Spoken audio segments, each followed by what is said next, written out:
আসসালামু আলাইকুম প্রিয় খামারি ভাই বোনেরা, আপনারা যারা ব্রিডিং করা বেইজিং হাঁসের বাচ্চা খুঁজছেন তাদের জন্য বিশেষভাবে জানা যাচ্ছে গ্রামীণ পোল্ট্রি অ্যান্ড হ্যাচারিতে এখন থেকে নিয়মিতভাবে ব্রিডিং করা বেইজিং হাঁসের বাচ্চা পাবেন।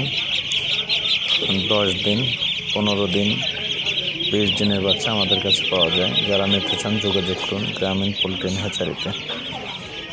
এছাড়াও আমাদের কাছে ফ্রিকেন স্টার, খাকি ক্যামল, চিন্ডিং, রানার সকল প্রকার হাঁস এবং মুরগির ব্রিডিং করা বাচ্চা পাওয়া যায়। তাই আপনারা যারা নিতে চান আমাদের সাথে যোগাযোগ করতে পারেন। গ্রামীণ পোল্ট্রি অ্যান্ড হ্যাচারিতে যোগাযোগের ঠিকানা MP road, Ullapara, Sirajganj. Mobile number 01799300877। প্রিয় খামারি, আপনাদেরকে শুভেচ্ছা এবং অভিনন্দন জানিয়ে আজকের মতো এখানে বিদায় নিচ্ছি। আসসালামু আলাইকুম।